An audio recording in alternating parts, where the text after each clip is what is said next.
Hare Krishna, Hare Krishna, Krishna Krishna, Hare Hare, Hare Ram, Hare Ram, Ram Ram, Hare Hare, Hare Krishna, Krishna Krishna, Hare Hare, Hare Ram, Ram Ram, Hare Hare, Hare Krishna, Krishna Krishna, Hare Hare, Hare Ram, Ram Ram, Hare Hare, Hare Krishna, Krishna Krishna, Hare Hare, Hare Ram, Ram Ram, Hare Hare, Hare Krishna, Krishna Krishna, Hare Hare, Ram, Hare Ram, Ram Ram, Hare Hare, Hare Krishna, Krishna Krishna, Hare Hare, Hare Ram, Ram Ram, Hare Hare, Hare Krishna, Krishna Krishna, Hare Hare, Hare Ram, Ram Ram, Hare Hare, Hare Krishna, Krishna Krishna, Hare Hare, Hare Ram, Ram Ram, Hare Hare, Hare Krishna, Krishna Krishna, Hare Hare, Hare Ram, Ram Ram, Hare Hare Krishna, Krishna Krishna, Hare Hare, Hare Ram, Ram Ram, Hare Hare, Hare Krishna, Krishna Krishna, Hare Hare, Hare Ram, Ram Ram, Hare Hare Krishna, Krishna Krishna, Hare Hare, Hare Ram, Ram Ram, Hare Hare, Hare Krishna, Krishna Krishna, Hare Hare, Hare Ram, Ram Ram, Hare Krishna, Krishna Krishna, Hare Hare, Hare Ram, Ram Hare Hare, Hare Krishna, Krishna Krishna, Hare Hare, Hare Ram, Ram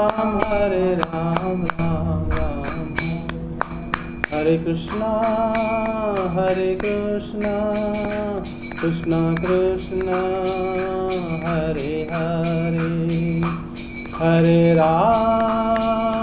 Hare Hare, Hare Ram, Ram Ram, Hare Hare, Hare Krishna, Krishna Krishna, Hare Hare, Hare Ram, Ram Ram, Hare Hare। जय गंतराशन भागवत की जय, हरि नाम संकीर्तन की जय, जय श्री कृष्ण चैतन्य प्रभु नित्यानंद श्री अद्वैत गदाधर श्री गौरभक्तवृंद की जय, जय श्री बलदेव, जय श्री सुभद्रा, जय श्री जगन्नाथ, जय श्री सुदर्शन की जय, भक्तिदेव तुलसी माता की जय, जय जय श्री राधे श्याम।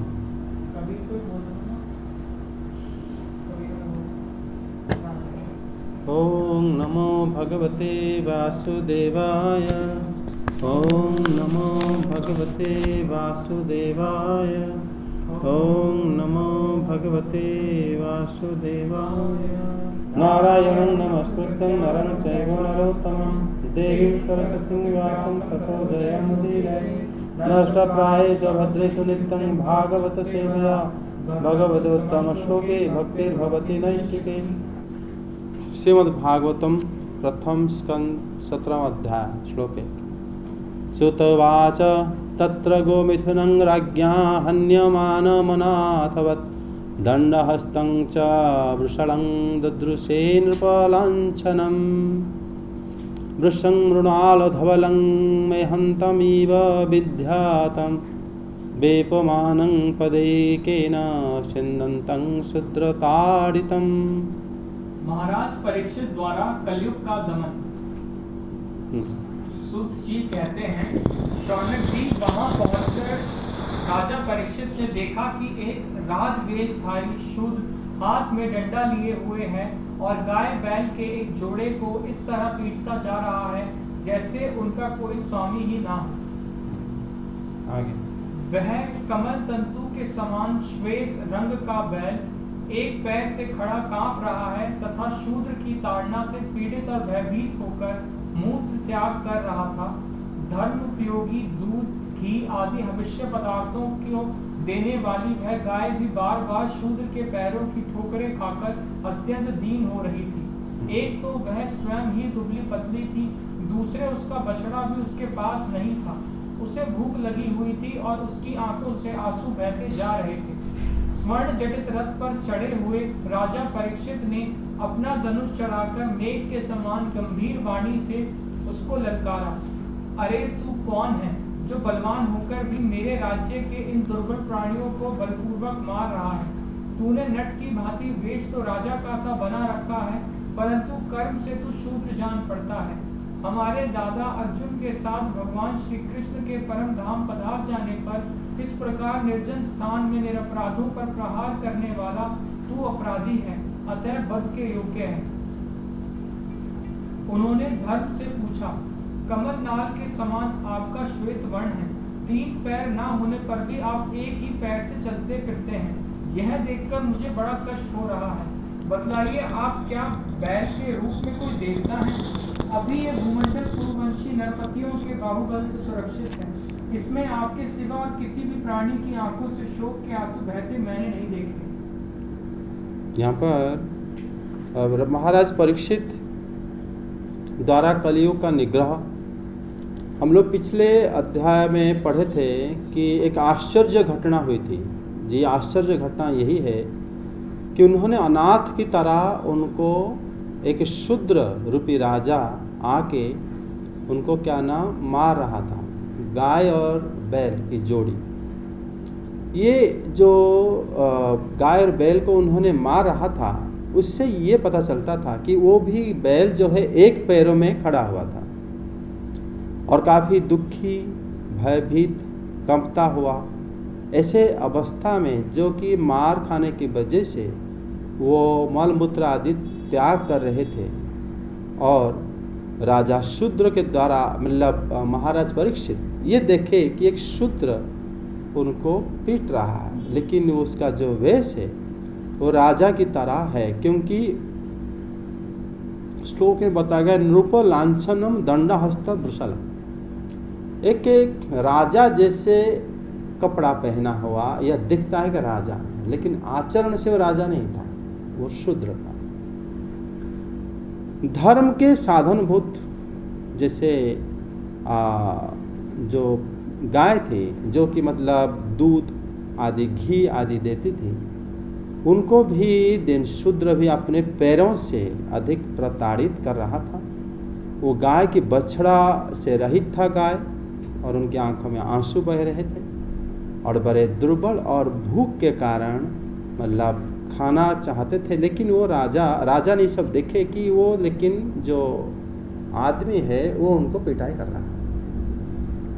पर यहाँ पर गाय को पीटने से मतलब क्या हानि होता है, इस श्लोक में बताया गया है, धर्म दुधांग दीना आदीनाम भुंसम शूद्र पदाहताम विवत्साहा शत्रु बदनाम क्षमांग यवस इच्छितम गांग च दृश्यते। जिनका धर्म दुधांग, जो कि दूध दही आदि जो पैदा करते हैं, तो गाय का जो दूध दही घी होता है उसमें क्या फायदा होता है? उसमें हवन होता है, देवताओं को यजन किया जाता है। अगर गाय अगर दूध दही आदि नहीं देगा तो हवन क्रिया आदि नहीं हो पाएगा, है ना। इसीलिए ये हवन का से जुड़ा हुआ है गाय, इसलिए गाय को ही श्रेष्ठ माना जाता है। इसलिए आप देखोगे भगवान श्री कृष्ण गाय को पालते हैं। गाय को पालने से उनको दोष नहीं लगता, क्योंकि गाय पालने का अर्थ हो गया वो यज्ञ को पाल रहे हैं भगवान, जो यज्ञ से सारे देवता सारे सृष्टि टिका हुआ है।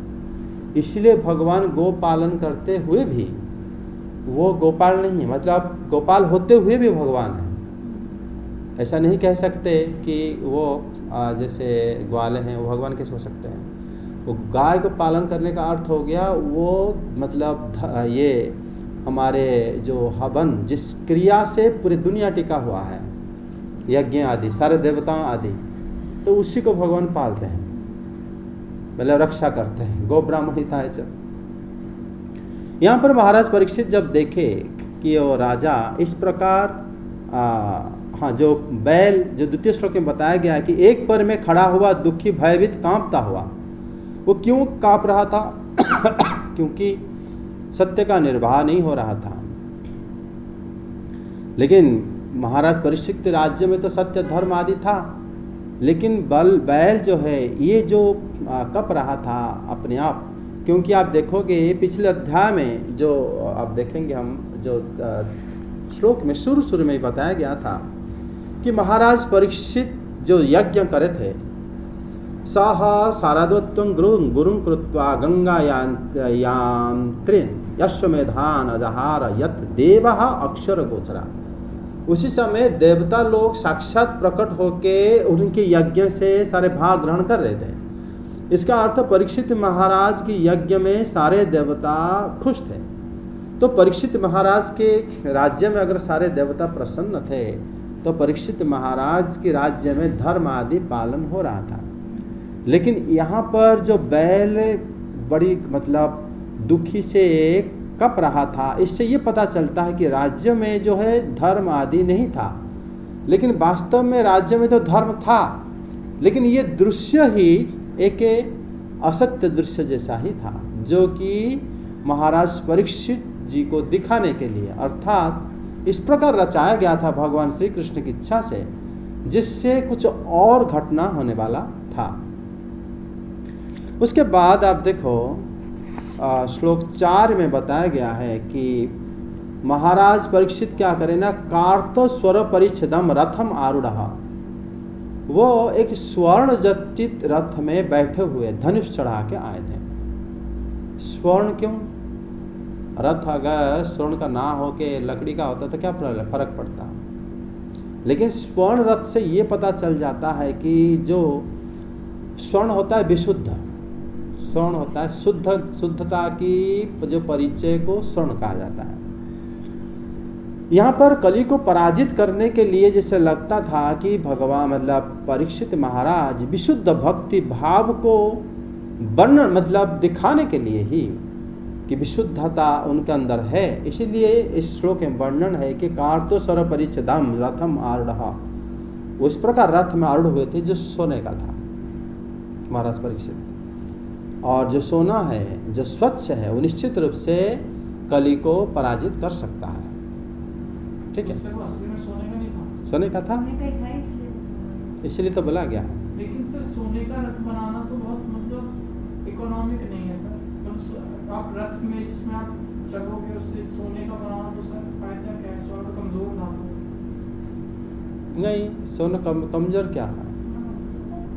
हाँ सर, मतलब सोने के अंदर जब तक आप उसमें आभूषण नहीं बनाने होते हैं तो कुछ ना कुछ मिलाना पड़ता है, तब जाके उसमें। वो तो पतला सोने के लिए, मोटा के लिए तो पतला नहीं होगा, मतलब उसमें। पर सर इतना सोना मतलब रथ में लगाना, रथ तो और भी चीजों से बन सकता है, सोने वाला नहीं कर। ये सोने का सोने होता है विशुद्धता की। अगर सोना प्रचुर परिमाण में है तो बनाने में एक क्षति भी कुछ नहीं है। जो सोना अभाव है तब ना तुम कम सिर्फ अंगूठी पहनोगे, जिसके पास सोना की कोई कमी नहीं है, सोने का घर बनाओ, पलंग बनाओ, तो उसमें कोई उसमें। लेकिन यहाँ पर श्रीमद् भागवतम की चतुर्थ श्लोक में जो वर्णन मतलब कराया गया, इससे पता चलता है कि वो कलियुग को मतलब पराजित करने वाले जो रथ में परीक्षित महाराज विराजमान थे। ठीक है, उसके बाद मतलब वो तो शूद्र हो के राजा जैसे मतलब वेश मतलब पकड़ा मतलब ले रखा था, क्योंकि आगे श्लोक 5 में कहा गया है नाटकवत कर्मणा द्विजाहा, मतलब नटवत वेशेण नरदेव किंतु कर्मणा अद्विजाहा।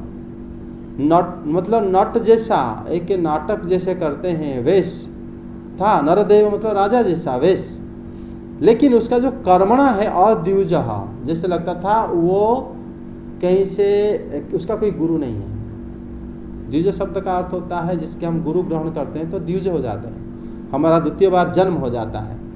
लेकिन कलियुग जैसे मतलब आचरण कर रहा था, जैसे लग रहा था कि उनका कोई भी प्रकार की उनका कोई गुरु नहीं है, ना कोई नियम है, ना कोई धर्म मानता है। मतलब वो कहते हैं कि जो मेरे राज्य में बलपूर्वक पशुओं को मार रहे हो और नट के समान राजा का वेश बनाए रखे हो, लेकिन तुम्हारा कर्म अद्विज है, जैसे लगता है कि तुम किसी से भी शिक्षा नहीं ले रखा है। इससे ये पता चलता है कि श्री परीक्षित महाराज उसको पहचान पाए कि ये एक ठग है ना। ये भाषा परीक्षित महाराज स्वयं उसको बोल रहे हैं, सुत गोस्वामी नहीं बोले, परीक्षित महाराज स्वयं बोल रहे हैं। मतलब कतस्त्वं मच्छरणे लोके मच्छरणे लोके त्वं काहा या बलि सन बलात् अबलात् हंसी नटवत वेशेण नरदेव किंतु कर्मणा अद्विजा। तुम लोग तुम्हारा नटवत जैसे नाटक करते हैं, लोग अभिनय करते हैं, उसी प्रकार तुमने तो एक नरदेव जैसे राजा जैसे तो अपना ढोलिया बना रखा है, लेकिन तुम्हारा कर्म लगता है कि तुम अद्विज हो, कभी कोई संस्कार तुम्हारे पर पड़ा नहीं है। ये परीक्षित महाराज पहचान लिया। अर्थात एक हरि के भक्त ही अभक्त को पहचान लेता है, कौन भक्त है कौन अभक्त है पहचान लेगा। अगर हम लोग की भक्ति कम है तो हम पहचान नहीं पाएंगे। परीक्षित महाराज एक नजर में पहचान लिया। लेकिन सर वो तो जो काम कर रहा था उसे देख के पहचाने ना। हाँ, ऐसे तो कोई नहीं पहचान पाएंगे, ये ठीक व्यक्ति नहीं है, नहीं पहचान पाएंगे। इसलिए फिर लोग तो मतलब ये भी तो हो जाते हैं, जैसे गाय को हाँकना भी तो ग्वाले का भी काम होता है। क्या वो पाप काम करते हैं हम? गाय को नहीं, वो तो रो रहे थे। कभी कभी गाय, जैसे युधिष्ठिर महाराज भी देखे थे कि गाय आदि आंसू बह रहा था उनके राज्य में, जब अंतर्धान होने वाले थे, तब भी उससे इसको जो यहाँ पर उनके अद्विज शब्द जो यहाँ पर व्यवहार करें हैं कि आप जो राजा जैसे वेश बनाए, लेकिन आप जो है अद्विज हो, आप द्विज जाति संस्कार आप में नहीं है। ये बात परीक्षित महाराज तुरंत पहचान लिए। अर्थात कोई भक्त की नज़र जो है ये तो कम से कम होता है, वो कभी उसको कोई ठग नहीं सकता। वो पहचान लेता है कि ये भाई भक्त है, इनसे संग करना चाहिए, नहीं है इनसे दूर रहना चाहिए। उसको मन से अंदर से लगता है। इसलिए परीक्षित महाराज सीधा उनको बोले थे। तभी उन्होंने बोले हैं कि श्री अर्जुन और श्री हरि के क्या ना दुरंगते, जब वो दूर हो गए, दुरंगते शब्द का अर्थ हो गया अंतर्धान हो जाना। यहाँ पर परीक्षित भक्त के लिए तो भगवान दूर होते नहीं हैं, लेकिन वो कली युग के लिए तो दूर है। भगवान अभी प्रत्यक्ष लीला कर ही नहीं रहे हैं, उनके लिए तो भगवान नहीं है। तो वो जब परम धाम चले गए और वो अभी है नहीं, दुरंगते, तो तुम क्या कर रहे हो? एकांत में निरपराधियों को मार रहे हो। देखो, वो मार रहे थे परीक्षित महाराज को दिखाने के लिए नहीं मार रहे थे कि राजा इस रास्ते में आएंगे, चलो इनको मारो। वो एकांत में मार रहे थे। मतलब एकांत में किसी को डराना, धमकाना, मारना, ये सब अनार्य या अद्विजों का कार्य होता है। ये मतलब दैववश परीक्षित महाराज को देख लिए, लेकिन वो कह रहे हैं कि तुम जो है एकांत बस जी अगर तुम इस प्रकार एक अकेले में किसी को, एक निरपराधी है उसको डरा के मारना, सताना, ये सब कार्य जो है कोई द्विज संस्कारी व्यक्ति ये सब नहीं करता, तुम जो कर रहे हो। श्लोक 7 से पढ़ो, 9, 7, 8, 9।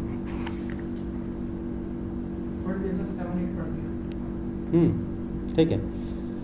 श्लोक 7 में कहा जा रहा है कि मृणाल धवलः पदेर नुनः पदाचरण, माने जो कमल नाड़ के समान श्वेत वर्ण थे वो, उनका एक पैर था, कौन थे वो? धर्म थे। मतलब कह रहे हैं कि आप एक पैर में चल पा रहे हो, बड़ा आश्चर्य की बात है। ये बात उनको आश्चर्य लगा परीक्षित महाराज को, तभी वो कह रहे हैं कि पदाचरण न पदेर न्यून पदाचरण न, आप न 1-3 पद से रहित होकर भी, आपके पास कम पद होकर भी आप चलते रहते हो। मुझको ये बड़ा मतलब परिखेदायन वृष रूपेण कचित देव हकेम, मुझे बड़ा खेद हो रहा है कि आप एक बैल के रूप में आप कौन हो। पहले तो कलयुग को बोले कि तुम तो संस्कारी नहीं हो तुम्हें, लेकिन उसको जो जिनको मारा जा रहा था, बोले आप ऐसे कैसे हो कि एक पैर में आप खड़े हो, खाली खड़े नहीं हो रहे, चल भी रहे हो, कैसे भी चल रहे हो। ये परीक्षित महाराज ने उनको देखे कि आप कौन हो, और इसे लगता है कि कोई देवता हो आप, ऐसा कोई साधारण पशु ऐसा तो नहीं कर सकता। मतलब उन्होंने धर्म को उन्होंने पहचान लिया, तभी तो वो उनको चौंकान जैसे लगा, उनको अंदर से एक लगा कि हाँ ये कोई देवता तो नहीं है। अन्यथा कोई साधारण व्यक्ति इस बारे में प्रश्न क्यों करेगा, वो तो अपने काम में निकल जाएगा। लेकिन परीक्षित महाराज ना केवल इनको पहचाने, एक दुष्ट व्यक्ति को, इनको भी पहचान लिए कि ये कोई साधारण व्यक्ति नहीं हो सकता। तब वो कह रहे हैं कि पुरुवंशी राजाओं की भुजाओं से संरक्षित इस भूतल पर आपको छोड़कर किसी भी प्राणी के शोकाश्रु नहीं गिरते हैं। अल्लाह महाराज परीक्षित कह रहे हैं कि वो दिग्विजय करके आए, सब जगह घूम घाम के आए महाराज परीक्षित। उन्होंने देखे कि मैंने नहीं देखा कि कोई आपको छोड़कर कोई रो रहा हो। अर्थात आप अगर रो रहे हो अकेले, कोई तो कारण होगा, ये कारण जो भी होगा, लेकिन ये कह रहे हैं कि मैंने कहीं नहीं देखा कोई आंसू बहा रहा हो अकेले, लेकिन आप आंसू बहा रहे हो। ये बड़ा आश्चर्य बात है। पैरवेन्द्राणाम दोर्दंड परिरंभिते अस्मिन् भूतले ते बिना प्राणिनां शुचः जातु न अनुपतन्ति। मैं किसी को नहीं देखा किसी का आंख से आंसू गिरता हो, क्योंकि उन्होंने सारे राजा सारे जगह में देख के आए थे, तब उनको लगा कि इस जगह में ऐसे क्यों हो रहा है। तभी उन्होंने श्लोक 9 में बता रहे हैं कि हे सौरभ्य, अब आप शोक ना करें, इस शूद्र से निर्भय हो जाएं। हे गौ माता, मतलब हे अम्ब, मैं दुष्टों को दंडित करने वाला हूँ, मेरे रहित आप ना रहें, आपका कल्याण हो। मतलब यहाँ पर देखो, जो पहले जो बताया गया है मिथुनम शब्द था, तत्र गो मिथुनम राजा, प्रथम श्लोक, कि दोनों जोड़ी थे। ये जोड़ी जो था पति पत्नी का जोड़ी नहीं था, क्योंकि यहाँ पर राजा उसको स्पष्ट कर दिए। राजा पहले तो यहाँ पर बैल को कह रहे हैं कि सौरभ है सौरभ की पुत्र, धनुपुत्र। फिर इनको कह रहे हैं अम्ब, हे अम्ब मतलब है माता।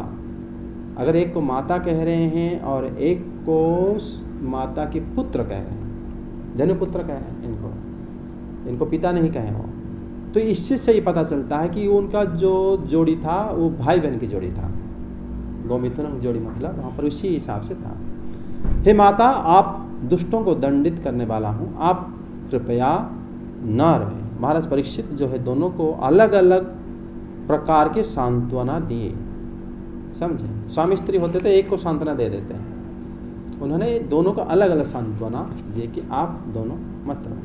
हे माता आप मत रहो, हे धनुपुत्र आप भी मत रहो। आगे 10 से 16।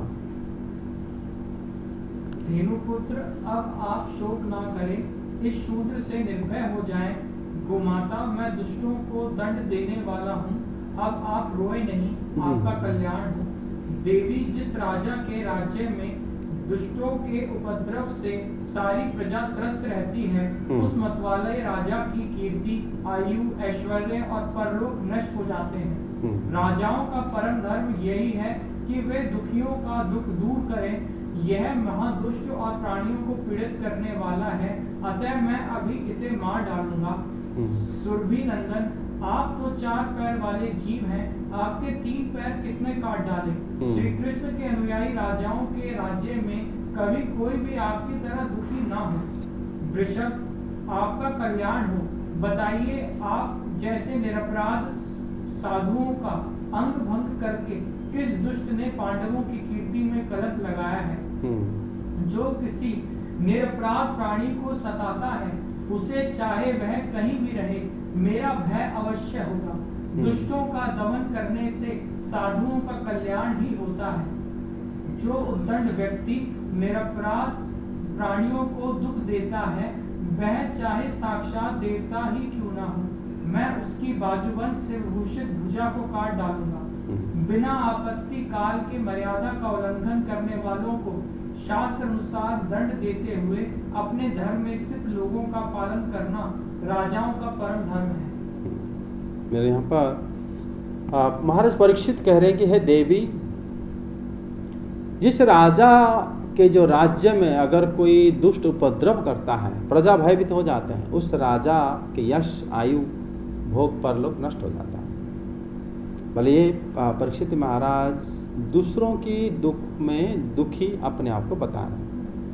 मतलब कह रहे हैं कि अगर मेरे राज्य में कोई दुखी है तो राजा मतलब मेरा जो है आयु, भोग, परलोक सब नष्ट हो जाएगा।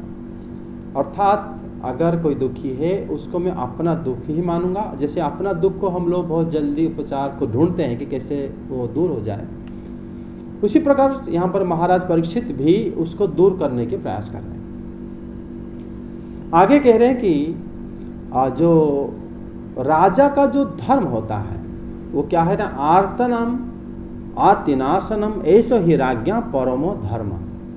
राजा का अगर कोई श्रेष्ठ धर्म है वो दुखियों को दुख को दूर करना उसका कार्य। अगर राज्य में कोई दुखी है तो राजा पहले दुखियों का दुख दूर करेगा, उसके बाद कोई पुण्य कर्म कर सकता है।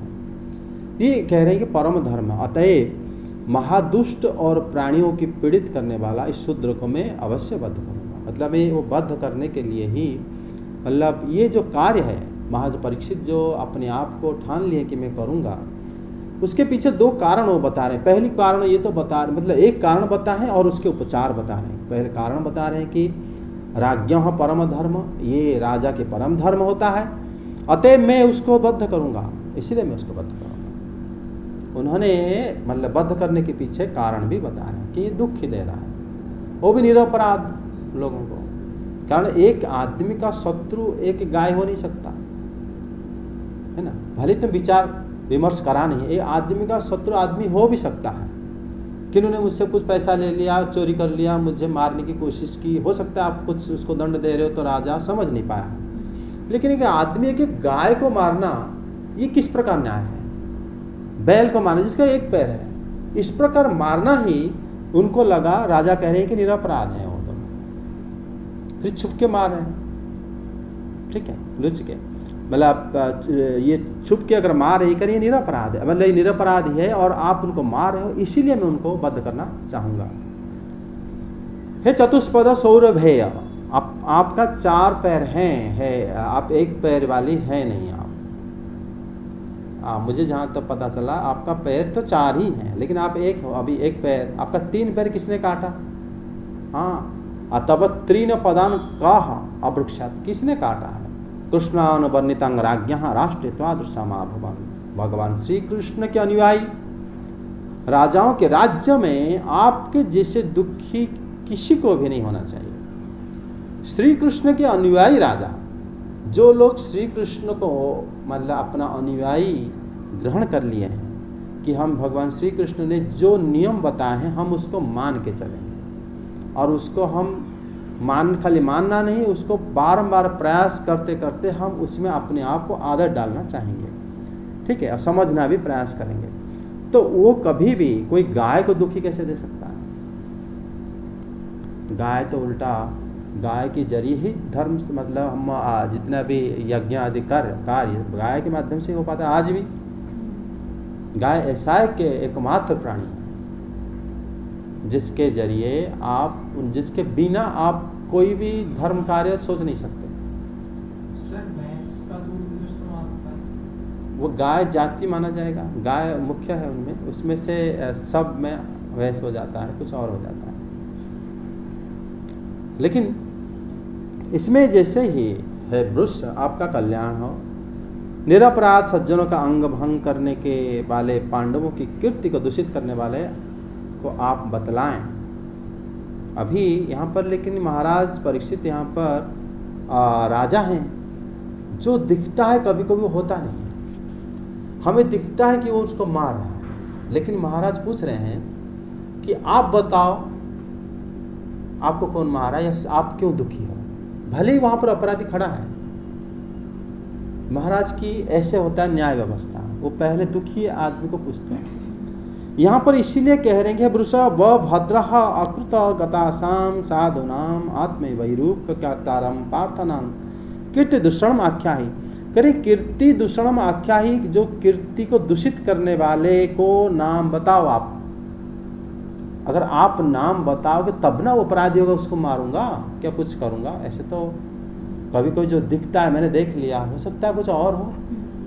आपने कहा होगा मुझे थोड़ा मारो, मुझे कैसे लगता है, मैं जानना चाहता हूँ, तो उसी के तो थोड़ी उसका अपराध हो जाएगा कि हम उसको मृत्युदंड दे दें। अभी तक पता नहीं चला क्या है। और ये चाह रहे हैं कि वो वृषभ जो है धनुपुत्र वो स्वयं बताए, क्योंकि अगर वो बता नहीं रहे और बताएंगे नहीं, हम दंड किसको देंगे। ये श्री कृष्ण की कीर्ति को रक्षा करता है, यही रक्षा करता है, क्योंकि यही भक्ति का मार्ग है। तभी उन्होंने पूछे कि निरपराध को सताने वाले उसको चाहे जहां कहीं भी रहे, मुझसे जरूर भय होना चाहिए। दुष्टों को दमन करने पर सज्जनों का कल्याण होता है। ये बात उन्होंने पूछ रहे हैं किनको? धर्म को, बैल जी को, धनुपुत्र को पूछ रहे हैं। मतलब यहाँ पर ये जो बता रहे हैं कि अगर निरपराध को कोई सता रहा है तो उसको दमन करने से ही सज्जन का कल्याण होता है। समानता के लिए असमानता ही उसका रास्ता। अगर असमान रास्ता नहीं अपनाओगे तो आप दोनों को समान कर सकते हो क्या? नहीं कर सकते। एक जगह नीचा है, एक जगह ऊंचा है, अगर दोनों जगह में आप बराबर मिट्टी डाला तो वो समान हो सकता है क्या? तो इसीलिए असमानता से ही समानता को लाया जाता है। तभी उन्होंने पूछा कि दंड दिया जाएगा, किसको दिया जाएगा? सबको तो नहीं दे सकते। तभी उन्होंने बताया कि आगे इस संसार में निरपराध भी जीव का जो अपराध करता है वो चाहे साक्षात देवता क्यों ना, उसको उसके जो भुजाओं को मैं काट डालूंगा। महाराज परीक्षित, मतलब निरपराध कौन है ये बड़ा महत्वपूर्ण है। निरपराध को जो अपराध करता है, अपराधी को अपराध के लिए नहीं बोले, वो निरपराध का जो अपराध करता है उसका भुज दंड को मैं कट दूंगा। ये बात परीक्षित महाराज कह रहे हैं। बिना किसी आपत्ति के दूसरे कुमार्गामियों के इस लोक में शास्त्र अनुसार प्रशासन करना ही राजा का सबसे बड़ा धर्म है। मतलब राज्ञः स्वधर्मस्य अनुपालनम परमो धर्म। जो राजा है वो शास्त्र के अनुसार ही प्रजा को पालन करना ही राजा का धर्म है। जैसे शास्त्र में बताया गया है उसी आधार पर ही दंड विधान होता है। मतलब राजा दंड देने के लिए तुरंत वहीं पर तैयार हैं, लेकिन बात यह है कि वो बताए कि यही दंड है, मतलब मुझे इसीलिए उन्होंने मारा है। आगे 17 से 21। धर्म ने कहा, राजन आप महाराज पांडु के वंशज हैं, आपका इस प्रकार दुखियों को आश्वासन देना आपके योग्य ही है, क्योंकि आपके पूर्वजों के श्रेष्ठ गुणों ने भगवान श्री कृष्ण को उनका सारथी और दूत आदि बना दिया था। नरेंद्र, शास्त्रों के विभिन्न वचनों से मोहित होने के कारण हम उस पुरुष को नहीं जानते जिससे क्लेशों के कारण उत्पन्न होते हैं। जो लोग किसी भी प्रकार के द्वैत को स्वीकार नहीं करते, वे अपने आप को ही अपने दुख का कारण बतलाते हैं। कोई प्रारब्ध को कारण बतलाते हैं तो कोई कर्म को, कुछ लोग स्वभाव को तो कुछ लोग ईश्वर को दुख का कारण मानते हैं। कहीं किन्हीं का ऐसा भी निश्चय है कि दुख का कारण ना तो तर्क के द्वारा जाना जा सकता है और ना वाणी के द्वारा बतलाया जा सकता है। राजऋषि, अब इनमें कौन सा मत ठीक है, यह आप अपनी बुद्धि से ही विचार कर लीजिए। मतलब यहाँ पर सुद गोस्वामी क्या करें बताया था? सुद जी कहते हैं, ऋषि श्रेष्ठ शौनक जी, धर्म का यह प्रवचन सुनकर सम्राट परीक्षित बहुत प्रसन्न हुए। उनका खेद मिट गया। उन्होंने शांत चित्त होकर उनसे कहा, देखो उनको सिंपल एक ही प्रश्न पूछे थे कि आप बताओ, आपको दुख किसने दिया? धर्म जो रूपी जो बैल है वो कह रहे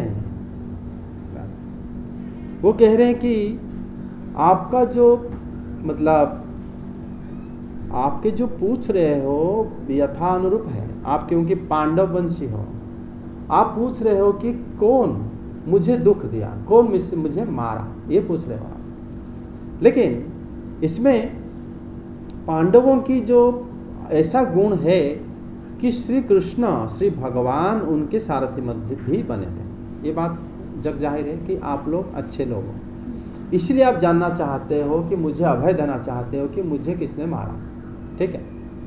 लेकिन ये कह रहे हैं कि महाराज मैं क्या कहूँ, जबकि उनको मारने वाला वो बगल में खड़ा है, कौन? कलयुग। बोलना चाहिए कि इन्होंने मुझे मारा। आप हो गए, हम होंगे तो क्या कहेंगे, ये मारा, तुरंत उंगली उठाएंगे उसको, ये मारा। लेकिन जो जिन्होंने मार खाए हैं धर्म, वो क्या उत्तर दे रहे हैं, वो बड़ा महत्वपूर्ण है। वो कह रहे हैं कि ये परीक्षित महाराज, हे पुरुषों में श्रेष्ठ, है पुरुषर सभा, वाक्य भेद विमोहिता वयं तं पुरुषं न बीजानीमः अतः क्लेश जीवान। क्लेश बीजान कह रहे हैं कि हे महाराज, हे पुरुषों में श्रेष्ठ, शास्त्र के विभिन्न वाक्य से मोहित हुए पुरुष को ये पता नहीं चलता कि उसका दुख का कारण क्या है। अगर आप दुखी हो, आप कहोगे कि मुझे इन्होंने मारा इसलिए मैं दुखी हूँ, तो लेकिन उत्तर नहीं दे रहे हो। वो कह रहे हैं मनुष्य की बुद्धि के अनुसार ही वो दुख उसको मिलता है। ये कैसा है? अगर आपको सीधा सीधा कोई मार रहा था, आप रो रहे थे, आप कहोगे कि भाई मुझे जो दुख मिला, मैं जो रो रहा था, इसका कारण तो और मेरे बुद्धि के अनुसार है। ऐसे मैं कैसे बता दूं कि मतलब मुझे कैसे, कौन देता है दुख? वो कह रहे हैं कि शास्त्र की वाक्य ऐसा है, जो दिखता है वो दुख का कारण होता नहीं है ना। अगर मान लो कभी कभी हम कहेंगे कि आप जैसे एक राजा थे ना, और कि वो कथा बड़ा प्रसिद्ध कथा आप लोग सुना होगा। वो राजा के राज्य में जैसे उनके किसी ने कुछ अपराध कर लिया तो उसको पकड़ लिए, भाई आप अपराधी हो, आपको प्राणदंड मृत्युदंड मिलेगा। लेकिन वो मृत्युदंड के अगर अधिकारी है, वो बोला कि महाराज मेरा कोई दोष नहीं है, दोष तो किसी और का है। फिर राजा बोले ठीक है, उसको पकड़ कर ले आओ, बोले तो मृत्युदंड मिलेगा। फिर बोले महाराज मेरा तो ये दोष नहीं है, दोष तो किसी और का है। ऐसे होते होते 4-5 लोग एक निरीह आदमी को पकड़ेंगे, तुम्हें दंड मिलेगा। मतलब क्या होता है, यो तो हो गया कथा गल्प। लेकिन आप देखोगे अगर आपको किसी ने एक छड़ी पे प्रहार किया, ठीक है, तो उसमें दोष छड़ी का है और आदमी का है? आदमी का है। लेकिन अगर वो आदमी को किसी ने पैसा दिया है तुम उसको जाके मारो, फिर दोष किसका हुआ? पैसा दिया। वो जो पैसा जिसने दिया उसको किसी और ने पैसा दिया था, क्योंकि डायरेक्ट पकड़ा ना जाए, तो दोष उसको हो गया, जबकि वो कुछ करा नहीं है। दोष की परिभाषा बदल जाता है कि नहीं बदल जाता? लेकिन मारा किसी और ने है। तब ये कह रहे हैं कि जो दिखता है कि हमें ये मारा है, कि वो दोषी, हम उसको कैसे कह देंगे कि दोषी है? कैसे कहेंगे? इसलिए वो कह रहे हैं कि जो लोग मतलब किसी भी प्रकार की केचिद विकल्प वासना, जो लोग किसी प्रकार के द्वैत को नहीं मानते, वो अपने आप को दुख का कारण मान लेते हैं। कोई भाग्य को दुख के कारण मानता है, मेरे किस्मत में था। कोई कहते हैं कि मतलब भिन्न लोग जो है वो दुख के कारण है। इस तरह अन्य लोग अलग अलग प्रकार की उत्तर देते हैं। ठीक है, अगर किसी ने तुम्हें एक डंडे से मारा, तुम कहोगे मेरे किस्मत में था, या तो तुम कहोगे कि मुझे किसी ने नहीं मारा, मेरा कर्म था ऐसे, मेरे भाग्य में था, या मुझे ऐसे लग रहा है किसी ने मुझे मारा, लेकिन हो सकता है मुझे गलत लग रहा हो, मुझे तो ऐसा कुछ फील नहीं हुआ।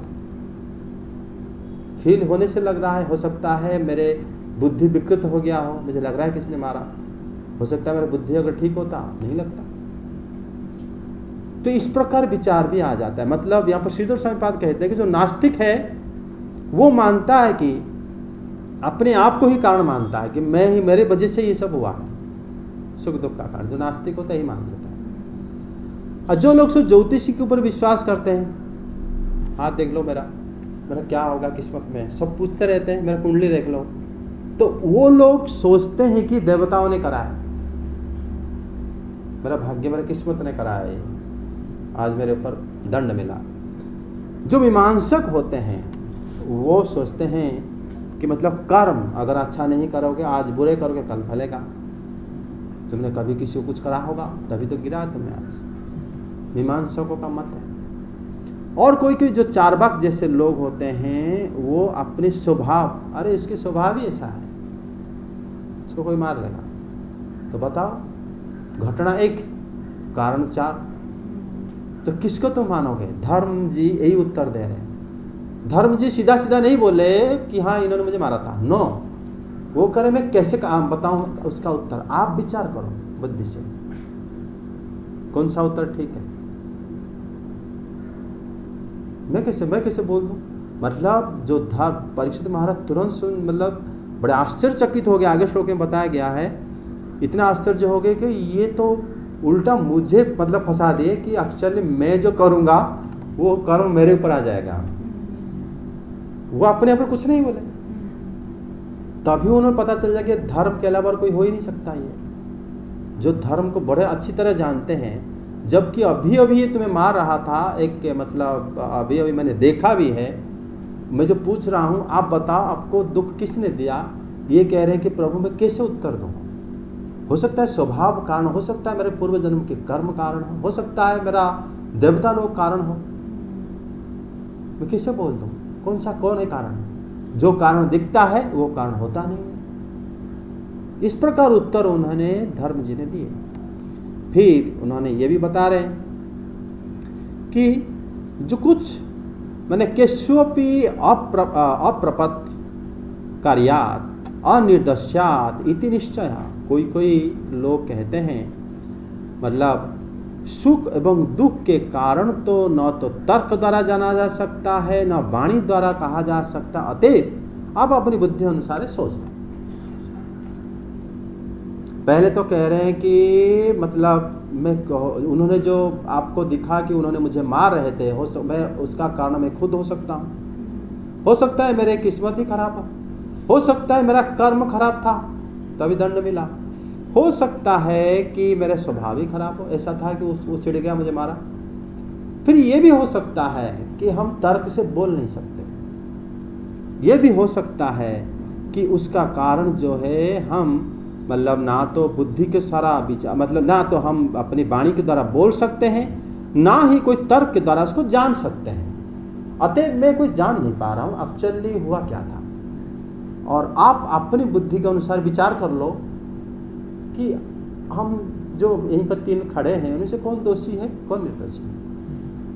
इस प्रकार उन्होंने उल्टा उनको फंसा दिया। कौन ना, जो धर्मराज है वो जो धर्मराज है वो कैसे ऐसे बोल देंगे, बोल सकते हैं। हम बोल देंगे कि देखो हमें मारा था, आपने तो देखा था, फिर पूछ क्यों रहे हो। हम तो सीधा उल्टा महाराज को ऐसे बोलेंगे। लेकिन उल्टा महाराज को कह रहे हैं कि मतलब जो कार्य हमें सामने में दिखता है कि मुझे मतलब मेरे आंख में आंसू, मतलब पृथ्वी देवी के आंख में आंसू आ गया था, है ना, लेकिन इसका कारण कुछ भी हो सकता है। ऐसा भी हो सकता है कि कारण हम बोल नहीं पा रहे हो, मतलब कारण को बोला नहीं जा सकता। हो सकता है हम कारण को जान भी नहीं जा सकते। हम किसी और को कारण मानते होंगे, लेकिन लगता होगा कि कारण कोई और है कि नहीं। तुम्हें करंट लगा, किसी ने डंडा में आके मारा, तो इसका मतलब थोड़ी है कि तुम्हें मारा, तुम्हें बचाया। तुम कैसे कारण कह दोगे कौन क्या कर रहा है। इसीलिए यहां पर कह रहे कि राजा आप अपनी बुद्धि के अनुसार राजर से अत्र स्व मनीषया अनुरूपम विमृश, आप अपने अनुरूप के हिसाब से विचार कर लो, समझे। तब सूत गोस्वामी कहते हैं कि हे द्विज सत्तम एवं धर्मे प्रवदति बेखद स सम्राट समाहित न मनसा तम पर्यचष्ट। वो राजा बिल्कुल शांत हो गए, चुप हो गए। बोले मैं क्या पूछूं इनको, ये तो एक पैर में खड़े हैं, उनको एक बंदा मार रहा है। जब मैंने पूछा भाई तुम्हें मैं दंड दे दूंगा, उसको चाहे देवता हो मैं काट दूंगा, उसको हाथ काट दूंगा, सब कुछ कर लूंगा, आप बताओ किसने आपको करा। बोले मैं कैसे बताऊं, आप अपनी बुद्धि से पता लगाओ। क्योंकि कभी कभी जो हम बोलते हैं वो सही नहीं होता। हो सकता है हम जान नहीं पा रहे हो, हम किसी और को कारण मानते हैं, है कि नहीं। कभी हम रास्ते में गिर जाते हैं, हम कहते हैं रास्ता ही खराब बना है, सरकार ने खराब बनाया है। कोई कहेंगे हमारी शत्रु ने यहाँ पर जानबूझ के पत्थर रखा था। हम बहुत लोगों को कारण दे देंगे, हमारी बस चले सबको हम दंडित कर दें, लेकिन कारण तो एक होता है, दो नहीं हो सकता।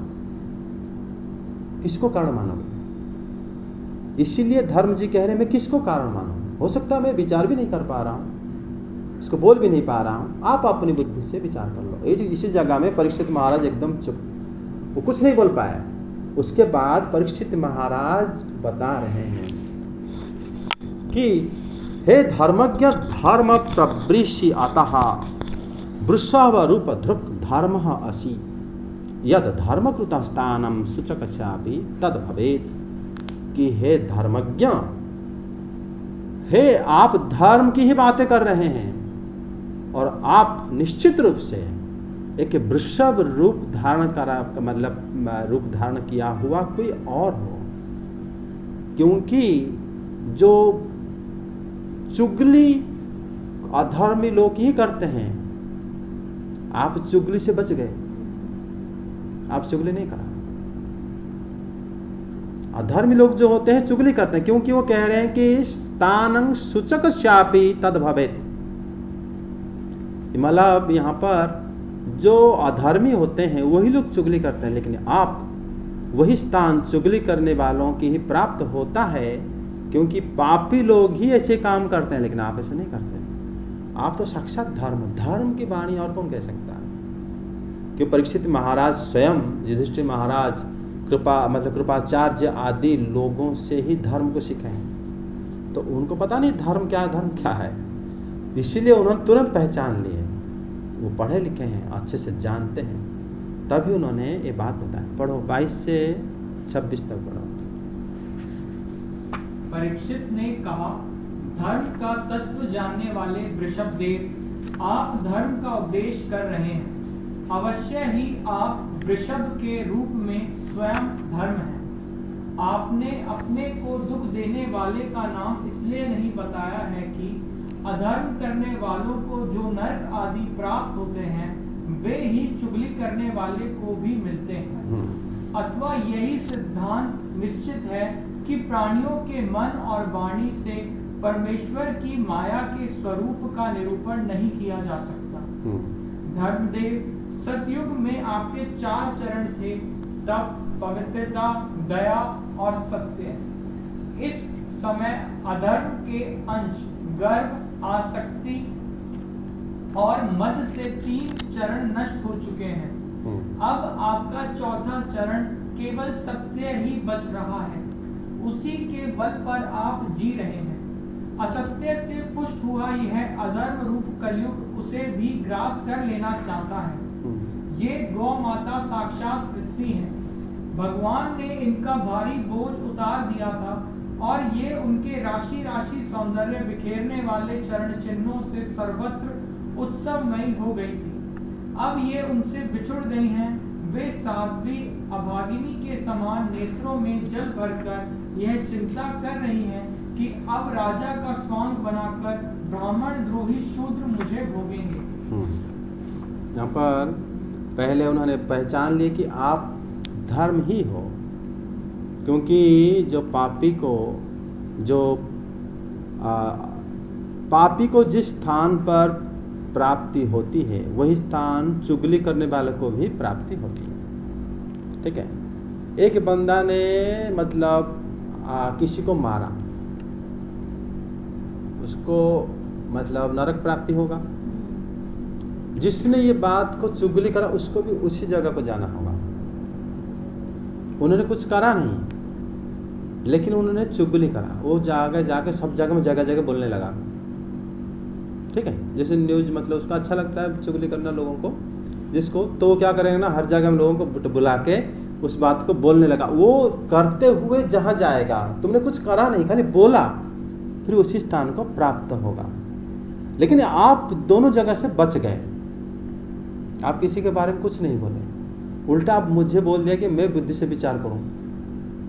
राजा को उन्होंने बोल दी धर्म से। फिर ये कह रहे हैं कि अथवा यह निश्चित है कि जीव के मन तथा वाणी के द्वारा परमात्मा की माया की गति को नहीं जाना जा सकता। यहाँ पर उन्होंने ये बताया कि मन और वाणी के विषय नहीं है कि कौन घातक है, कौन वध कर रहा है, कौन नहीं कर रहा है। हम मन में वाणी में उसको विचार नहीं कर सकते। और ये भगवान की माया ही है। परमात्मा की जो बाध्य हो या घातक हो, ये जो वृत्ति है जीव के अंदर पाया जाता है, ये वाणी जो है इसको कोई मनुष्य जो है इसको नहीं जान पाता। आगे बता रहे, तपस्या तपः शौचम दया सत्यम इति तप पदाः प्रकृतितः। आपके पास 4 पैर हैं। वो क्या क्या है धर्म का? तपस्या और पवित्रता और दया और सत्य। तपस्या कैसे नष्ट होता है? गर्व से। ठीक है, गर्व से गर्व हो गया क्या, इगोस्टिक टाइप का आ जाता है, जो अहंकार, प्राउड। और पवित्रता आपका जो दूसरा होता है वो नष्ट होता है आसक्ति से, है ना। और फिर दया नष्ट कैसे होता है? मद क्या होता है? मद हो गया अहंकार। मद मैं ऐसा हूँ, मैं ऐसा हूँ, इस टाइप का जो आ जाता है। गर्व और मद में फर्क क्या? फर्क है। गर्व हो गया प्राउड, मतलब गर्व में वो ज़्यादा अपना जो बड़ाई को खुद करेगा, हालांकि वो करा भी होगा कि मैं ऐसे करा है, ऐसा करने से मेरा ऐसा होगा, मेरा तो सब कुछ ठीक है। ये प्राउड हो गया। तुम क्या कह रही थी उसके ऊपर? प्राउड और गर्व में क्या अंतर है? प्राउड और ये जो मद में जैसे एटीट्यूड और ईगोस्टिक में डिफरेंस होता है। एटीट्यूड तो हो गया मद। सर मद भी जिसको है वो ये तो कह रहा है कि मैं ऐसा हूँ, मैं वैसा हूँ। अहंकारी। जैसे गर्व है वो भी ऐसा कह रहा है कि मेरे को अपने को गर्व है, मैंने ये किया है, ये किया है। लेकिन गर्व जो है वो उसमें अपने कार्य को गिनाता है। मद में क्या ना, वो दूसरों को नीचा दिखाता है, मतलब दोनों अलग अलग है तो है। हम अपने को ऊपर क्या, दूसरे को नीचा वैसे तो दिखा रहे कि उसके अंदर वो खूबी है, जैसे उसने कोई बड़ा काम किया तब तो दूसरे को नीचा दिखा। मतलब जो मद जो होता है, जैसे रावण के अंदर था मद, धरती को सबको अपने से हीन मानता था, ठीक है। गर्व नहीं था, गर्व तो था उसका पुण्य के ऊपर, जितना पुण्य उन्होंने करा था, लेकिन मध्य में वो किसी सबको तुच्छ मानता था। जब उन्होंने खरदूषण आदि जब तो ध्यान हो गया, और वो जो शूर्पणखा आके बताई थी श्री भगवान के बारे में, वो सूक्ष्म विचार नहीं कर पाया रावण, मध्य के कारण वो हीन मानता था सबको। उसके बाद सत्य है जो है झूठ बोलने से चला जाता है, या तो जुआ खेलने से चला जाता है। जुआ झूठ के ऊपर टिका हुआ है। तो इसमें करें कि धर्म, इस समय आपका सत्य नामक जो पाद अवशिष्ट है, ठीक है, उसको असत्य द्वारा उसको विनिष्ट किया जाने की कोशिश किया जा रहा है। सत्य को अपनाकर मनुष्य जो है धर्म को प्राप्त कर सकता है।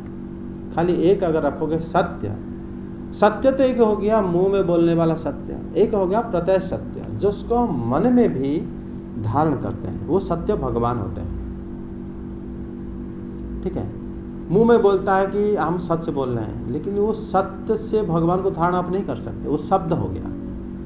आपने कोई वाक्य सत्य बोला होगा, लेकिन वो सत्यव्रतम के कौन है? श्री कृष्ण है ना। सत्य से नेत्र, जो सत्य का जो श्लोक नहीं है श्रीमद् भागवतम जो 10वें स्कंद में देवता लोग प्रार्थना कर रहे हैं, वो जो सत्यात्मकम तम शरणं प्रपन्ना, वो जो श्लोक बताया गया है, सत्य शब्द हो गए श्री कृष्ण। सत्य को धारण करने पर ही हम लोग बाकी जो तपस्या, पवित्रता, दया सब अपने आप आ जाता है। सत्य मुख्य है, समझे।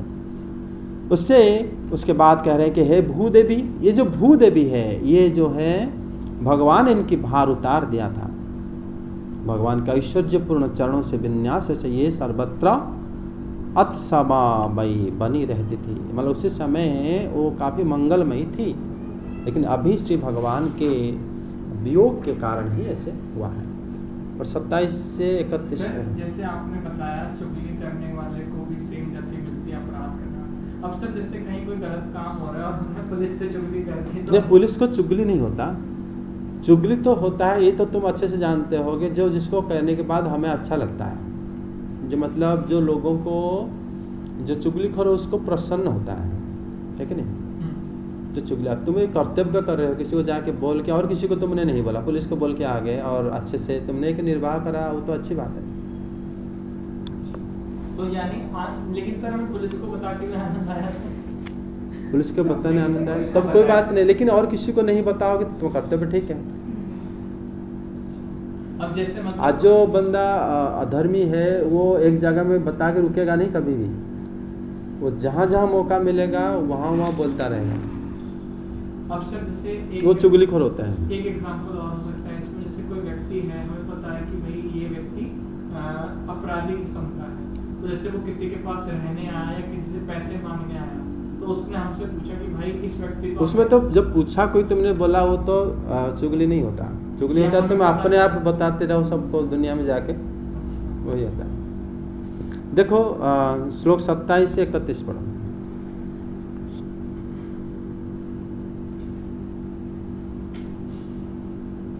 महारथी परीक्षित ने इस प्रकार धर्म और पृथ्वी को सांत्वना दी।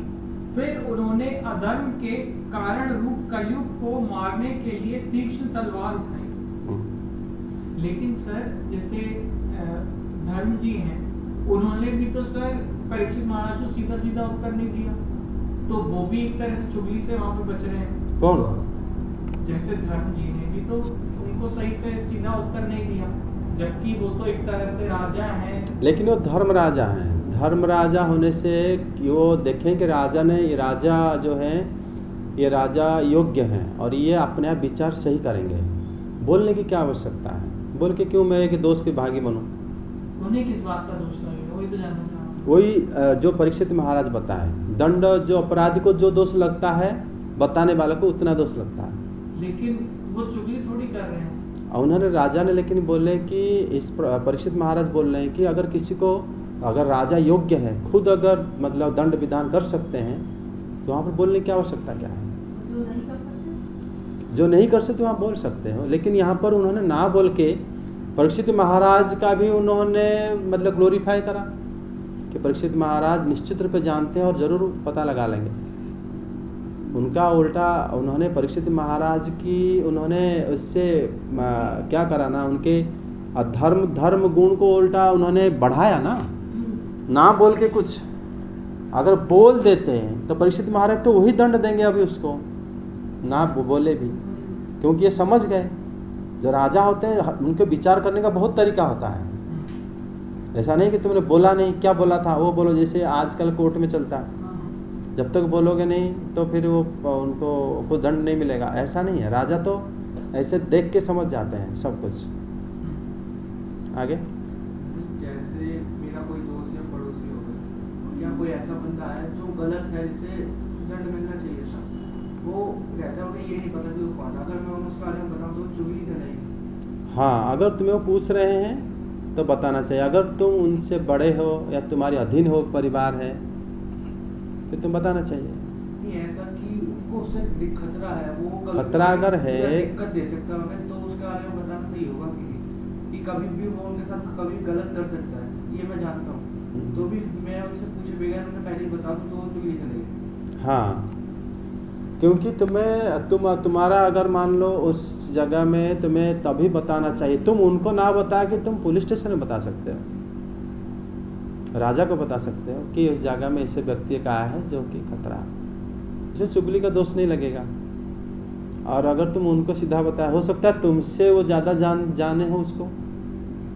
बट सर इस वाले श्लोक में जैसे कि धर्म जी को बताना चाहिए था ना, उनको दोष तो नहीं लगता क्योंकि वो तो राजा को ही बता रहे हैं। हाँ, लेकिन धर्म जी उसी से ही बच गए। उनको पता था कि राजा जान लेंगे, पता लगा लेंगे। सिखाने के लिए। हाँ, इसमें राजा को उन्होंने और महिमा मतलब क्या ग्लोरीफाई करने के लिए चुप होना, उससे राजा इसलिए तो प्रसन्न हो गए। आगे महारथी परीक्षित ने इस प्रकार धर्म और पृथ्वी को सांत्वना दी। फिर उन्होंने अधर्म के कारण रूप कलयुग को मारने के लिए तीक्ष्ण तलवार उठाई। कलयुग ताड़ गया कि ये तो अब मुझे मार ही डालना चाहते हैं, अतः झटपट उसने अपने राज चिन्ह उतार डाले और भय विहल होकर उनके चरणों में अपना सिर रख दिया। परीक्षित बड़े यशस्वी, दीन वत्सल और शरणागत रक्षक थे। उन्होंने जब कलयुग को अपने पैरों पर पड़े देखा तो कृपा करके उसको मारा नहीं, अपितु हंसते हुए से उससे कहा। आगे हाँ। परीक्षित बोले, जब तू हाथ जोड़कर शरण आ गया तब अर्जुन के यशस्वी वंश में उत्पन्न हुए किसी भी वीर से तुझे कोई भय नहीं है, परंतु तू अधर्म का सहायक है, इसलिए तुझे मेरे राज्य में बिल्कुल नहीं रहना चाहिए। तेरे राजाओं के शरीर में रहने से ही लोभ, झूठ, चोरी, दुष्टता, स्वधर्म, त्याग, दरिद्रता, कपट, कलह, दम्भ और दूसरे पापों की बढ़ती हो रही है।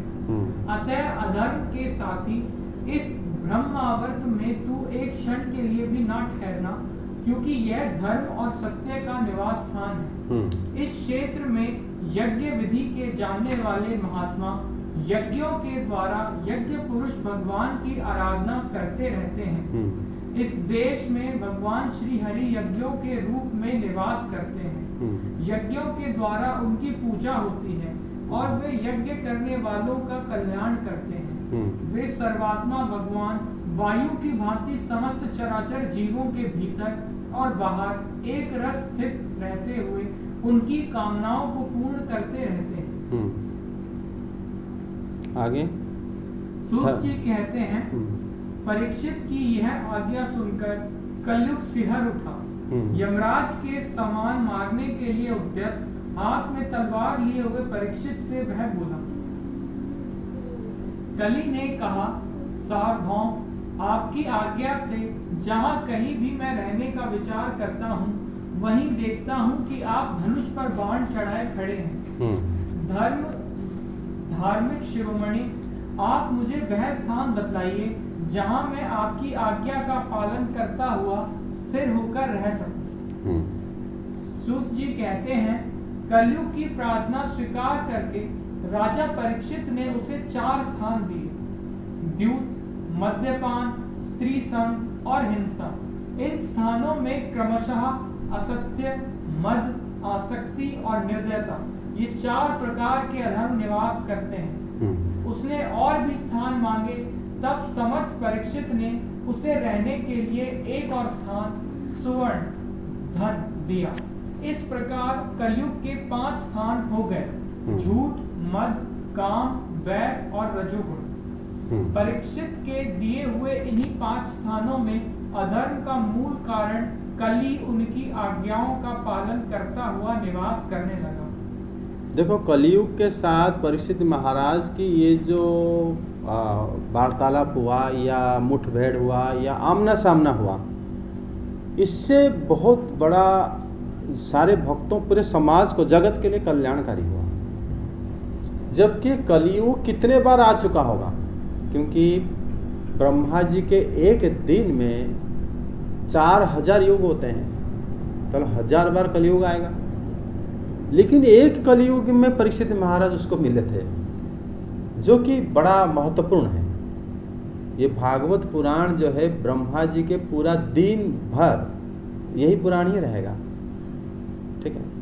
इसलिए श्रीधर स्वामी पाद पहले स्कंद में जब कली शब्द का आया था, उसी समय कली शब्द को उन्होंने पूरे संसार के साथ जोड़ दिए थे कि कली से उद्धार पाने का अर्थ हो गया, हमें संसार से उद्धार पाने की प्रक्रिया श्रीमद् भागवतम में मिलता है। यहाँ पर कलियुग के साथ, जैसे मतलब कलियुग एक देवता है, सत्ययुग के देवता होते हैं, है ना, वो आना और वो कुछ छुपके से किसी को मार रहे थे। कलियुग क्यों मारेगा भाई किसी को? धर्म को, है ना, मारते थे। ऐसा है कब? अभी तो कलियुग चल रहा है हमारा। कभी आपने देखा कि छुप छुप के कोई किसी को मार रहा होगा? कलियुग आगे, कलियुग कौन है हम देखे भी नहीं है, कैसे दिखता है देखें हम लोग। लेकिन परीक्षित महाराज को उन्होंने दिखे थे। परीक्षित महाराज पूरा ब्रह्मांड को उन्होंने, उनके जम्बू द्वीप में सब जगह में उन्होंने परिक्रमा करते हुए, सब जगह जाते हुए आए थे। जहाँ शिविर बनाए थे रात्रि में रुकने के लिए, उसी शिविर के पास ही ये जो घटना हुई थी। मतलब ये भगवान की इच्छा व्यतीत क्या हो सकता है? जो दृश्य हो रहा था वो परीक्षित महाराज ने देखे। परीक्षित महाराज के साथ कलियुग का मिलाप होना ही बहुत बड़ी बात है। इसलिए कलियुग जो नियम परीक्षित महाराज ने इस कलियुग में बना दिए, वो हर कलियुग के लिए लागू हो गया। तभी यहाँ पर वर्तमान काल से सारे वाक्य बोला जाएगा। आगे देखते हैं यहाँ पर जो बताया है कि परीक्षित महाराज उन्होंने क्या करे, जो उनको सांत्वना प्रदान करें, क्योंकि भक्त हैं, उनको सांत्वना प्रदान करें। और सांत्वना प्रदान करने के बाद उन्होंने मारने के लिए अपने तलवार उठा लिए। निशात मादते खड्गं कलय अधर्म हेतवे। बोले अधर्म का हेतु यही है, इसके काम करेंगे खड्ग। क्योंकि वो परीक्षित महाराज जब राजा बने वो बहुत प्रैक्टिस तो करे हैं, लड़ाई युद्ध उनका क्षत्रिय है, मतलब युद्ध करना उनका अभ्यास करना उनके धर्म है। लेकिन कभी युद्ध नहीं आया, क्योंकि सारा बड़ा युद्ध तो हो चुका है महाभारत, और युद्ध क्या बनेगा? और किसको मारेंगे जाकर? सब लोग तो धर्म कार्य में व्रत रहते हैं। इसलिए परीक्षित महाराज क्षत्रिय होके प्रत्यह अभ्यास करते थे। लेकिन जब उन्होंने सुने थे कि कलियुग आया है, तब उनको लगा, वो खुश हुए थे कि मैं अभी लड़ने की मतलब अवसर प्राप्त हुआ। पहले श्लोक में हम लोग पढ़ चुके हैं। तब उन्होंने तलवार लेके वो अपना तलवार उठाया। बिल्कुल वो मतलब परीक्षित महाराज राजकुमार हैं, और वो राजा हैं, श्री राजकुमार ने राजा हैं, और वो दंड देने की सारी विधि उनको पता है। अगर ये देखे कि ये निहत्ता है, इसको गला काटने के लिए मुझे तो और कुछ ब्रह्मास्त्र का प्रयोग करने की जरूरत नहीं है, सीधा अपना तलवार उठाए मारने के लिए, पूरा रेडी हो गए। उस समय कलियुग को पता चल गया कि ये मुझे मार देंगे, वो देवता है।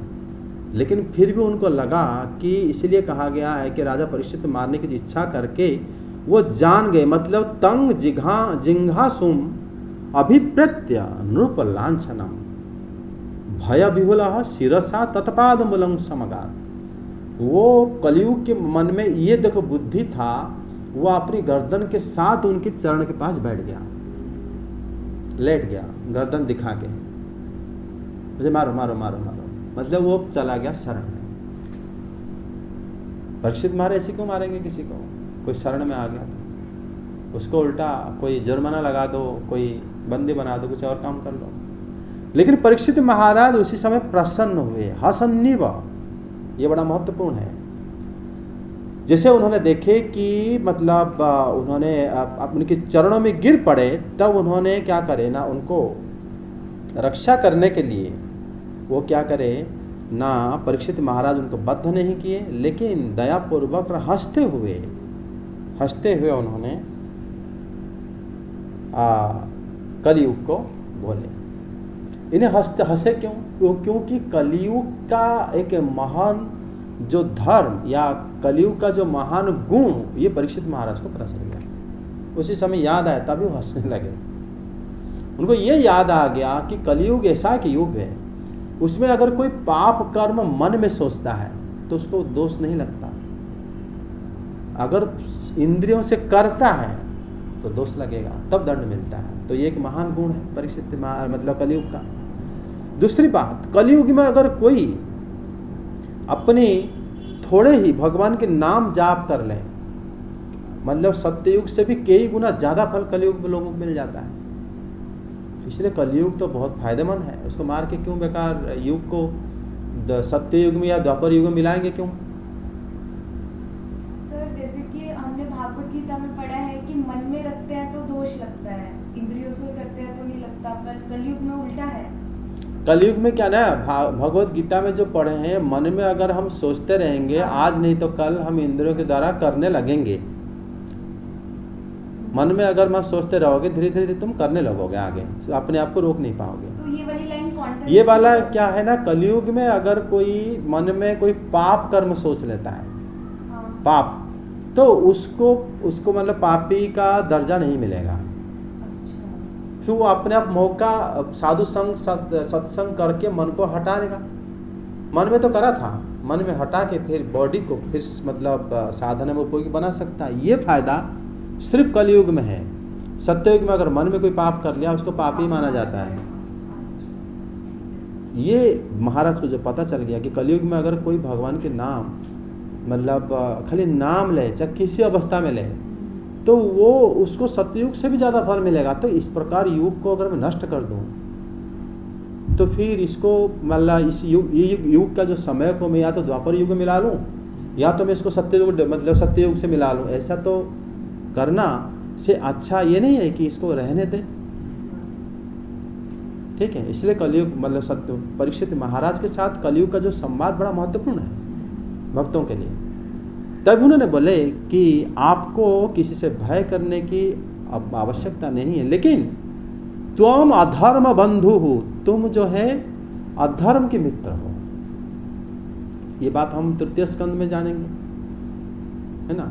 जो गाली, दुरुक्ति और कली, ये सब अधर्म से बने हैं, उनके परिवार में सब आते हैं। झूठ और मिथ्या नहीं सॉरी मिथ्या और जो कली और कली का बहन गाली, और फिर उसमें आते हैं उनके जो हिंसा, द्वेष, लोभ, चोरी, ये सब एक परिवार में वो लोग अधर्म परिवार में रहते हैं। तो कह रहे आप अधर्म के बंधु हो, हमें कैसे आपको जो जाने दूं, लेकिन मेरे राज्य में किसी भी प्रकार में आप मत रहो। परीक्षित महाराज के राज्य छोड़ने का मतलब हो गया दुनिया छोड़ो। उनके पूरे दुनिया में उनके राज्य है, तो कहाँ रहेंगे वो? इसीलिए उन्होंने पूछे कि आपके राजाओं के देह में रहने के कारण अगर आप रहते हो तो क्या होगा ना, लोभ, झूठ, चोरी, दुर्जन, अधर्म, जो अहंकार, ये सब, अलक्ष्मी, कपट, कलह, ये सब मतलब अधर्म की परिवार है ये सब।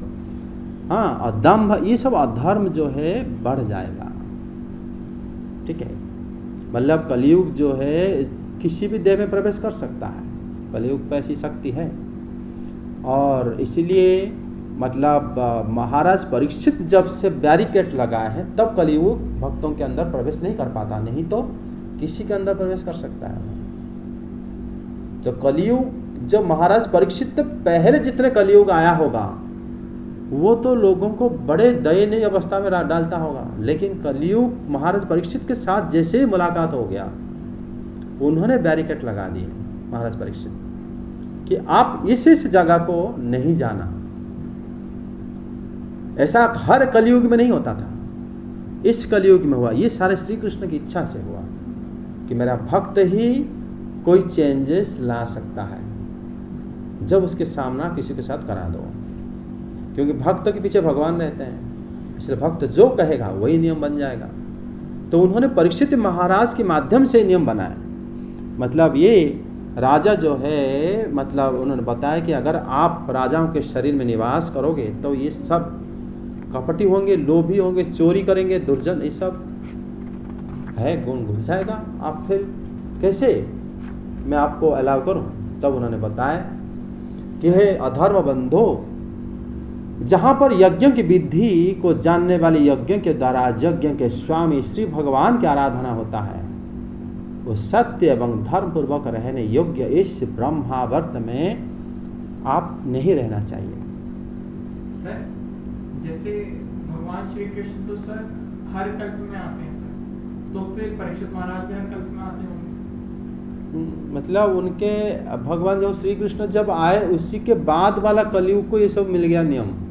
तो ये पहले जो भगवान श्री कृष्ण एक ही बार आते हैं, उससे पहले भगवान श्री कृष्ण जो है इस ब्रह्मा जी के इस जन्म मतलब ये वाला जो दिन है नहीं आए थे। इसीलिए पहले जो कलयुग सारा आया था वो कलयुग में कोई नियम नहीं था, उसका नियम बड़ा भयंकर था। मतलब जैसे कलयुग हर एक लोगों को किस प्रकार बना देता है। लेकिन सर ये जैसे अभी 28वां चतुर्युग चल रहा है, तो ये तो 7वें मनवंतर का 28वां चतुर्युग चल रहा है, तो इस तरह से 71 मनवंतर होगा, 71 आएगा, 71।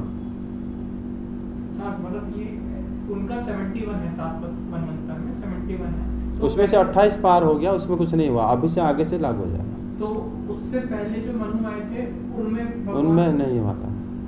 अच्छा, तो सिर्फ 7वें मनवंतर में 28 सात्वत नहीं होता, वैवस्वत मन हाँ, होता है। वैवस्वत मनु हाँ, तो वैवस्वत मनु के मनवंतर में 28वें चतुर्युग में ही भगवान हमेशा आते हैं सर, ऐसा उनका भक्त है वो, और उसी में भगवान आने में कोई नियम नहीं है। लेकिन इस बार इस विधि से भगवान कल्प में एक ही बार आते हैं। कल्प में एक ही बार आते हैं, तो राम जी के अवतार में भी तो सर वो भी कल्प में एक ही बार, मतलब कभी कभी भगवान राम और भी अवतार ले लेते हैं, लेकिन वो भी मतलब शास्त्र में बताया जाता है वो भी लीला अवतार है ना, वो भी एक बार ही आते हैं। तो मतलब सर पूरा दिन में एक बार आएंगे सर?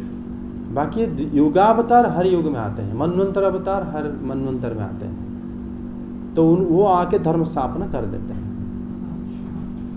तो आगे देखो, जब वो देखो फिर ये खत्म नहीं हो पाएगा। इसमें देखो देव बता रहे हैं कि जो हे अधर्म बंधो, जहां पर मतलब भगवान की आराधना हो रहा है वहां तुम नहीं रहना चाहिए। समझ में आ गया? तो यहाँ पर इसका मतलब जहां जहां आराधना होगा भविष्य में वहां पर कलयुग प्रवेश नहीं कर पाएगा। ये बात पहला आ गया। दूसरा उन्होंने बताया कि जिस प्रदेश में जस्मिन इज्ज्या मूर्ति ही इज्ज्य मानह भगवान हरि ही यजमान, जो जिस जगह में भगवान श्री हरि यज्ञों के द्वारा आराधित किए जाते हैं, भगवान की यज्ञों को करने वाले का कल्याण करते हैं, उनकी कामनाओं के फल सफल बनाते हैं, वे वायु के समान संपूर्ण चराचर आत्मा रूप शरीर के भीतर बाहर विद्यमान रहते हैं। कौन? भगवान। राजा परीक्षित द्वारा इस प्रकार आदेश जाने पर कंपता हुआ कली दंड उठाए हुए यमराज के समान महाराज परीक्षित से कहा कि हे महाराज, आपकी आज्ञा अनुसार जहां कहीं पर भी मैं रहूंगा वहां सर्वत्र आपको ही देखूंगा, अर्थात आपका भय मुझे सर्वदा बना रहेगा। तो ये बात जो है सारे युग के लिए है, सारे कलयुग के लिए। आगे जितने भी कलयुग आएगा उसी समय हर समय बोले कि मैं हमेशा आपको देखता रहूंगा। मतलब जो नियम अभी बन गया से परीक्षित महाराज बना दिए इस कलयुग में, उस आने वाले जितने भी कलयुग आएगा वो कह रहे हैं ना कि महाराज मैं हमेशा ही कि तत्र क्वचन तवाज्ञाया वत्स्यामि तत्र तत्रापि आतेषु सरानम त्वाम अलक्ष्ये। आप हमेशा मुझे हमेशा भय रहेगा कि आप सर्वत्र हमेशा धनुष लिए हुए मेरे सामने खड़े हो। ये बात मतलब भगवान के प्रतिनिधि हैं परीक्षित महाराज। इसीलिए वो सर्वत्र उनको दिखाई देते थे। भगवान जैसे सर्वत्र दिखाई देते हैं उसी तरह भक्त भी सर्वत्र दिखाई देते हैं, ये भगवान के साथ रहने के कारण। और ये जो है कलयुग ने कहा कि हमेशा कि अतः मुझे आप क्या करो, ऐसे स्थान दें जहाँ पर मैं आपकी आज्ञा का पालन करूँ। मतलब यहाँ पर परीक्षित महाराज के अधीन में आ गए, और परीक्षित महाराज जो है उनको जो आज्ञा देंगे वही आज्ञा जो है शिरोधार्य होगा, वही आज्ञा नया नियम बन जाएगा कलयुग के लिए। उसके बाद क्योंकि इसी कलयुग में भगवान भी श्री चैतन्य रूप में अवतार हुए, इसी कलयुग से पहले द्वापर युग में भगवान श्री कृष्ण आए, इसी कलयुग में श्रीमद् भागवतम आए, तो इस कलयुग को एक साधारण कलयुग कैसे कहा जा सकता है? ये सारे नियम जो है यहीं से स्टार्ट हो गया। तभी कलयुग द्वारा प्रार्थना किए जाने पर तो सुत गोस्वामी पाद कहते हैं कि उनको मिला क्या न 4 स्थान। द्वितंग पानम स्त्रिया सुना तत्राधमम चतुर्विधा। इसमें 4 प्रकार की स्थान दिया गया। पहला हो गया जुआ, जहाँ खेला जाता हो, जहाँ मद्यशाला, जहाँ मद्य आदि नशा का किया जाता हो, जहाँ स्त्रियाँ, और जहाँ पर कसाई खाना सुना, जहाँ हिंसा कार्य होता हो, वहाँ पर अधर्म कली वास करेगा। देखो यहाँ पर जो सुना शब्द, आप अगर किसी दूसरे आदमी को भी ईर्ष्या कर रहे हो तब भी आपके अंदर कलयुग बड़े आसानी से आ जाएगा।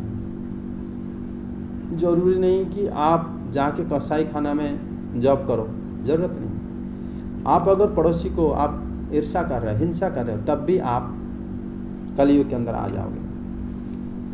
स्त्रियां अगर मान ला विवाहित नहीं हो तो फिर आप ब्रह्मचर्य आश्रम में गुरु के अधीन में, पिता माता की आज्ञा के अधीन में किसी भी लड़कियों के साथ किसी भी प्रकार के संबंध नहीं रख सकते हैं, समझे?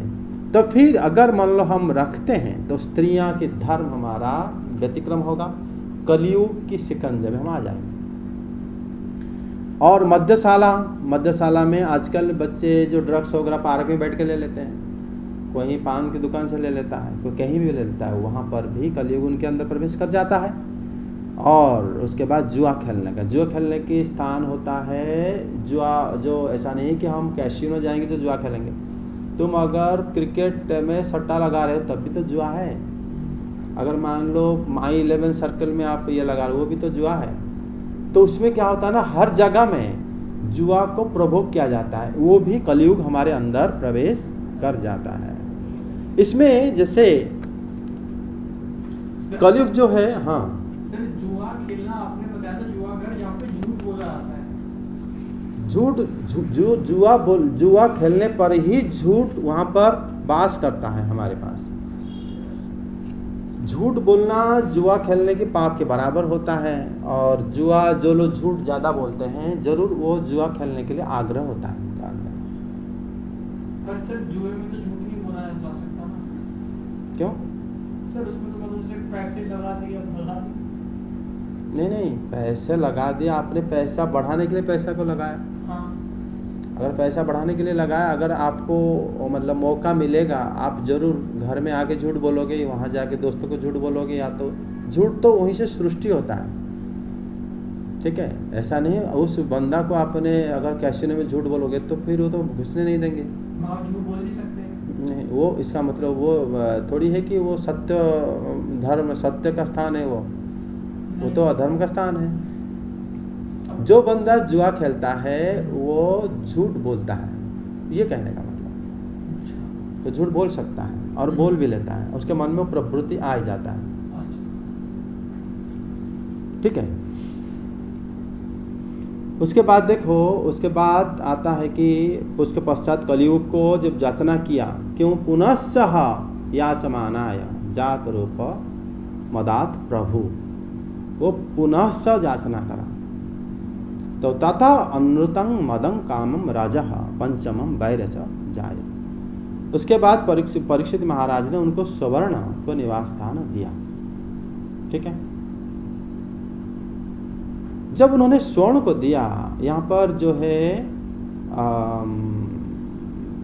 जात रूपम अदात ततः अनृतम, उन्होंने जब दिए उनको ये अनृतंग शब्द का अर्थ हो गया जहाँ पर पैसे को संचय किया जाता है, उसको अनृत कहा जाता है। उसका अर्थ यहाँ पर स्वर्ण शब्द नहीं है, अनृत शब्द है। अनृत शब्द अर्थ है अवैध स्वर्ण, अवैध पैसा, जो उसी से कलयुग वास करता है। तो वो पैसा, जैसे आप जुआ खेल के पैसा लाए, वो पैसा अवैध हो गया, तो उसमें कलयुग वास करेगा, है ना। अवैध और वैध कैसे डिफरेंस करेंगे? अवैध वैध तो जो वैदिक नियम के हिसाब से, जो धर्म, अगर धर्म उपाय से आप पैसा कमा रहे हो, अब वो वैध पैसा है। अधर्म उपाय से कमा रहे हो, अवैध हो गया। सही है, हम कैसे समझेंगे? आज के टाइम तो इसकी नॉलेज ही नहीं है। नहीं, नॉलेज बहुत सिंपल है उसी में, इसलिए कहा जाता है कि धन का आधार मतलब सत्कर्म व्यय करो। हाँ, लेकिन पहली बात तो मेहनत करके जो पैसा लाओ, वो पैसा का जो जहाँ पे काम कर रहे हो, वो काम कोई, उसका काम का जो फल है वो कोई अवैध नहीं होना चाहिए। मतलब उसमें कोई अधर्म नहीं फैल रहा हो, उसमें किसी को कष्ट नहीं हो रहा होगा। उस पैसों से पैसा आप कमा कर उसका आधा फिर साधु सन्यासी सेवा में लगा लो, जो आधा बचा वो उसमें धन पवित्र हो जाता है। लेकिन लोग क्या करते हैं, काला धन को पैसे परसेंटेज के हिसाब से लगाते हैं साधु सेवा में, जिससे हमारा सारे जो धर्म की संस्था टिका हुआ है, बड़े बड़े मंदिर बना लेते हैं। उससे क्या होता है ना, उनको फायदा नहीं होता, उनको भी फायदा नहीं होता, वो धार्मिक सेवा हो नहीं पाता उससे। इसलिए धर्म का व्यय बहुत, पैसा का व्यय बहुत कठिन होता है। तो लेकिन कम से कम जो पैसे कमाने से किसी को कष्ट ना हो रहा हो, उसी को वो वैध धन होगा, उसी हिसाब से उसमें कली वास नहीं करेगा। पैसों के लिए बहुत ज़्यादा लोग जैसे पैसों के लिए मर जाते हैं, कि मतलब विदेश जाते हैं, कहीं भी जाते हैं, बहुत रिस्क ले लेते हैं कि भाई मुझे पैसे तो किस हर हालत में चाहिए, भले ही मर जाऊं। तो इस प्रकार मेंटालिटी जिसके पास है, वो कोई भी कर्म करेगा, उसका धन वैध कैसे हो सकता है? धर्म अवैध हो जा, मतलब धन अवैध हो जाता है अब अगर आपका सोच, आपके पैसे कमाने की जो उद्देश्य अगर खराब है, तो कब अवैध हो जाएगा पता ही नहीं चलेगा। मेरा उद्देश्य अच्छा है कि पैसे कमाने का, उस मेहनत से ही पैसे कमाने। नहीं, उद्देश्य क्या अच्छा है? मेरा ये मेहनत करके कभी कोई चोरी नहीं करनी। चोरी नहीं, चोरी कब कर लोगे पता ही नहीं चलेगा आपको। मतलब नहीं, ईमानदारी से तो आप कर रहे हो जब तक मौका नहीं मिला। लेकिन अगर उद्देश्य आपका अच्छा है, तब ना आपका हर जगह में आप पैसों की सही मायने में यूटिलाइज करोगे। अन्यथा अगर उद्देश्य आपका खराब है, तो फिर आप कब चोरी करने लगोगे पता भी नहीं चलेगा, कब झूठ बोलने लगे हो, कभी मतलब लोगों को लूटने लगे हो, पता ही नहीं चलेगा आपको।